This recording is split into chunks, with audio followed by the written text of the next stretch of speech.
Welcome back to Channel Name, where ancestral legends come alive and the mysteries of the past whisper their warnings. If you're new here, make sure to subscribe and turn on notifications because today's journey will take us deep into ancient Mexico. Tonight, I'll tell you a legend born in the very heart of the Mexican Empire, a story whispered with fear through the canals of Tenochtitlan. A story about a creature that served the gods of death, the Ahuizotl. The year is 1502. Tenochtitlan, the majestic capital of the Mexican Empire, rises proudly over Lake Texcoco, a city of canals, tinampas, and towering temples, a civilization at its peak, where water is life, but can also be death. In this age of splendor, under the rule of Montezuma Xacoyotzin, the Mexica knew well the dangers lurking beneath their sacred waters, and the most feared of all wasn't the crocodile, nor the serpent. It was the Ahuizotl. Its name means water thorn in Nahuatl.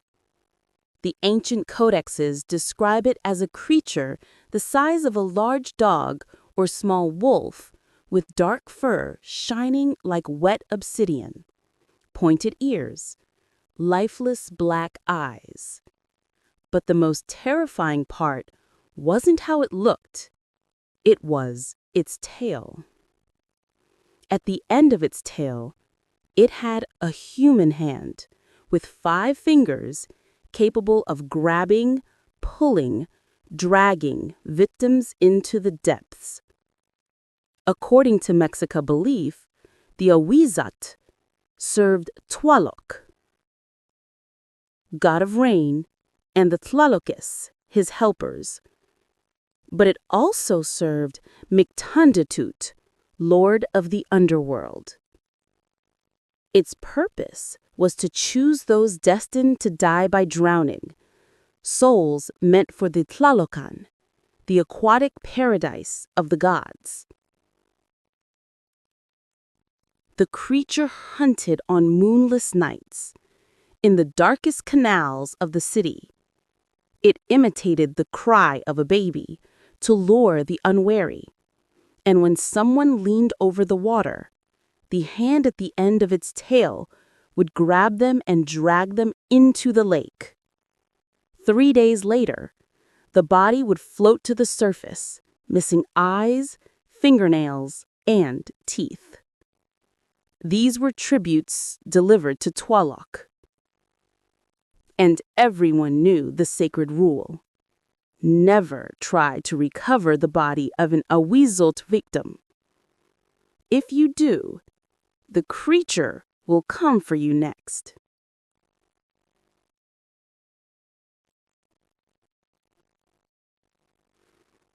This is the story of Ahuizotl, a young eagle warrior of 20 years, brave in battle, but ignorant of the dangers of the water. He had proven his courage many times, until the night of Sesipatitli, one crocodile on the Mexica calendar. The night he challenged the gods. That afternoon, Ahuizotl celebrated with fellow warriors. They drank octi, laughed, and boasted. As the sun set in a blood-red sky, Ahuizotl decided to return home to Moyotlan.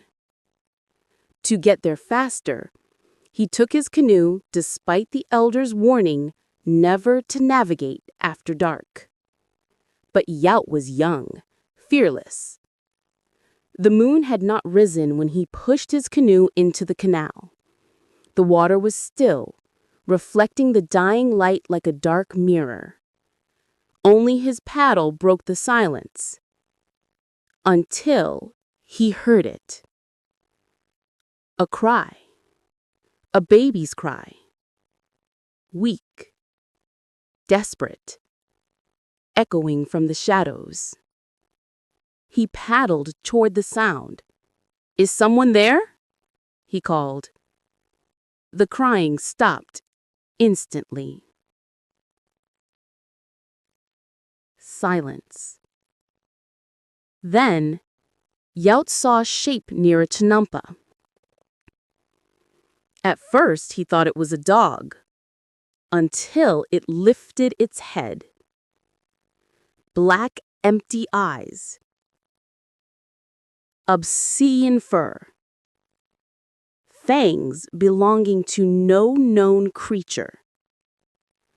But what froze his blood was the tail rising from the water, and at the end, a human hand reaching for the canoe. "Ahuizotl," he whispered. The hand burst from the water and gripped the canoe. The boat tilted, water spilling in. Ahuizotl reacted on instinct. He grabbed his Ahuizotl and struck with all his strength. The obsidian blades cut deep. The creature screamed, a horrible mix of a dying man and a wounded animal.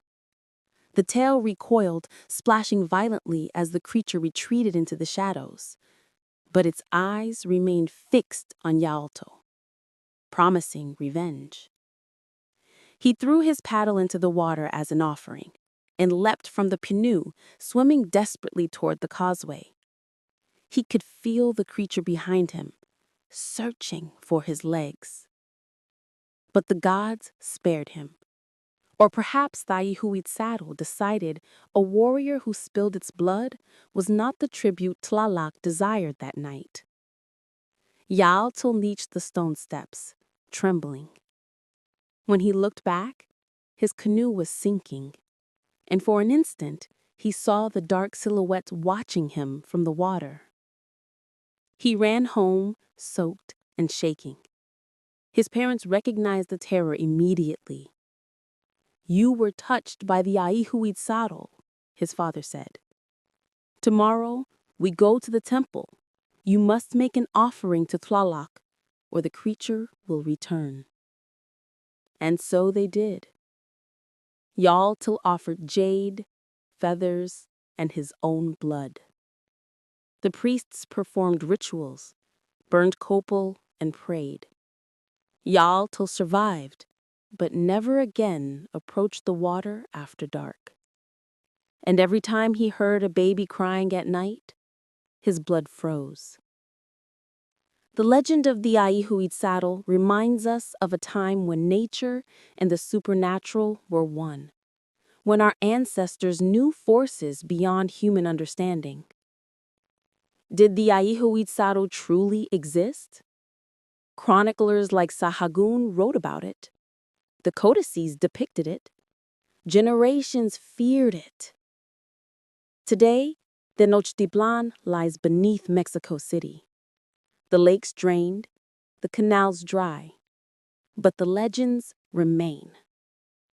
Perhaps the Ahuizotl was real, an extinct species, or perhaps a cultural warning about dangerous waters, or perhaps exactly what the Mexica claimed, a servant of the gods.